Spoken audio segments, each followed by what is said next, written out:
Assalamualaikum warahmatullahi wabarakatuh. Selamat pagi anak-anak. Bagaimana kabar kalian hari ini? Semoga selalu dalam keadaan baik dan sehat walafiat. Alangkah lebih baiknya sebelum belajar kita berdoa terlebih dahulu. Berdoa dipersilakan. Berdoa selesai. Untuk absensi, kalian cukup melis nama kalian dengan keterangan hadir di grup WhatsApp kelas saja, ya. Kemudian anak-anak, pada pertemuan kali ini kita dihadapkan pada kondisi yang sama dengan pertemuan pekan lalu, yaitu pembelajaran daring. Semoga kalian semua tidak patah semangat dan terus semangat untuk menimba ilmu pengetahuan. Baik anak-anak, pekan lalu kita sudah membahas mengenai materi yang berkaitan dengan teks eksplanasi. Nah, masih ingat teks eksplanasi itu apa? Kalau belum ingat, mari kita ulas sama-sama.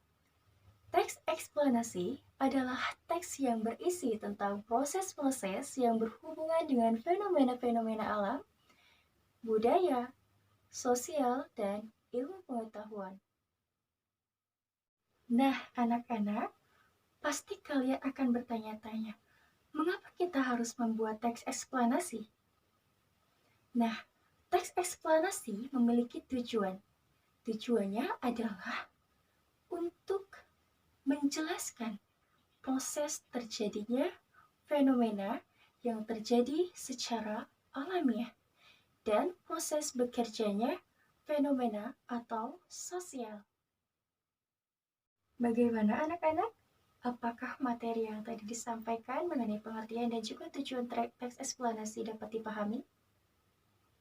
Baik, semoga kalian semua dapat memahaminya dengan baik. Kemudian kita beralih pada materi selanjutnya, yaitu tentang struktur teks eksplanasi. Struktur teks eksplanasi dibagi menjadi 3 bagian.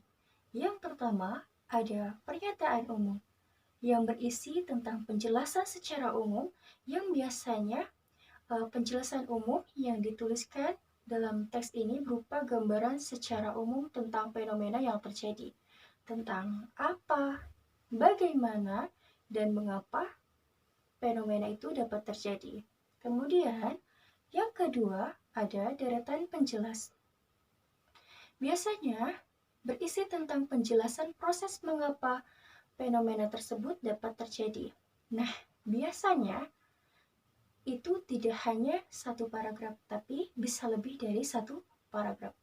Kemudian, yang ketiga yaitu interpretasi atau teks penutup. Anak-anak, kita beralih pada materi selanjutnya, yaitu mengenai ciri-ciri teks eksplanasi.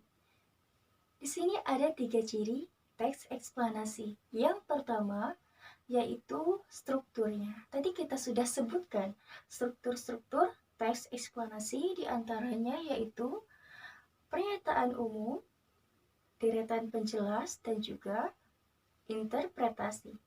Kemudian yang kedua adalah memuat informasi yang faktual atau fakta.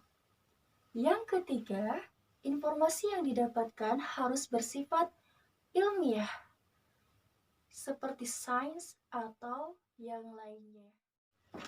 Lalu, kita beralih pada materi selanjutnya, yaitu tentang kaidah kebahasaan teks eksplanasi. Yang pertama, fokus pada hal umum atau generik. Yang kedua, menggunakan kalimat ilmiah. Yang ketiga, menggunakan kata kerja material atau rasional. Yang keempat, menggunakan konjungsi waktu. dan kausal, misalnya jika, sehingga, bila, dan lain sebagainya. Yang kelima, menggunakan kalimat yang fasih. Dan yang keenam, ditulis untuk membuat justifikasi bahwa sesuatu itu memang benar-benar terjadi. Baik anak-anak, pada hari ini kita akan belajar mengkonstruksi informasi, pengetahuan, dan urutan kejadian dalam teks eksplanasi. Nah, Ibu mempunyai satu tayangan video yaitu tentang fenomena tsunami atau proses terjadinya tsunami. Kalian simak videonya dan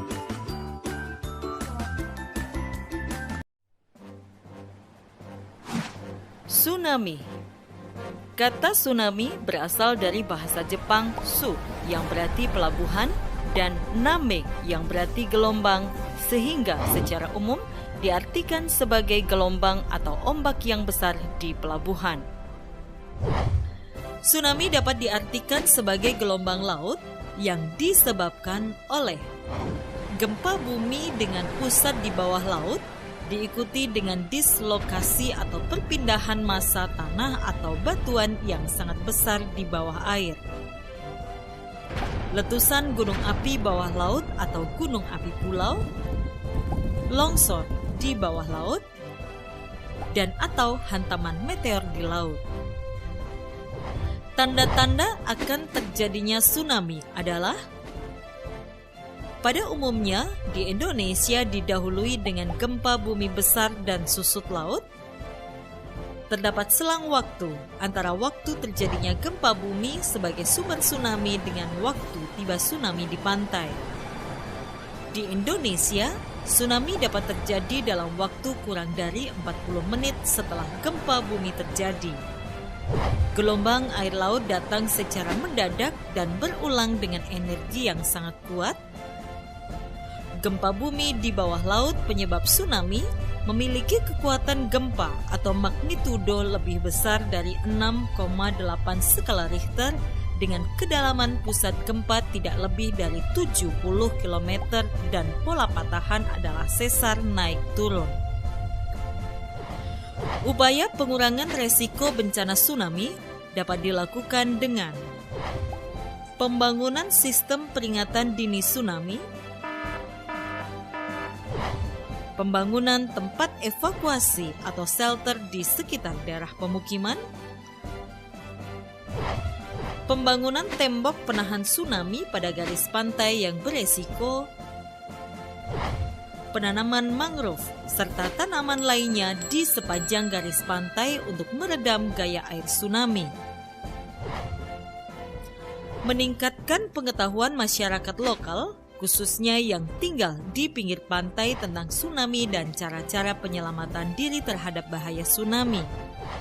Segera melapor secepatnya pada pihak berwenang jika melihat tanda-tanda akan terjadinya tsunami. Segera naik ke tempat yang tinggi, pegunungan, atau gedung yang tinggi jika melihat tanda-tanda akan terjadinya tsunami. Beritahu orang-orang sekitar dan ajak serta ke tempat yang tinggi. Jika sedang di dalam perahu atau kapal di tengah laut dan mendengar berita dari pantai telah terjadi tsunami, jangan mendekat ke pantai, arahkan perahu ke laut. Gelombang pertama biasanya disusul gelombang berikutnya. Pastikan gelombang telah benar-benar mereda sebelum turun ke daerah yang rendah. Lakukan pertolongan pertama pada para korban. Kenali ancamannya, kurangi resikonya. Video ini dipersembahkan oleh Badan Nasional Penanggulangan Bencana.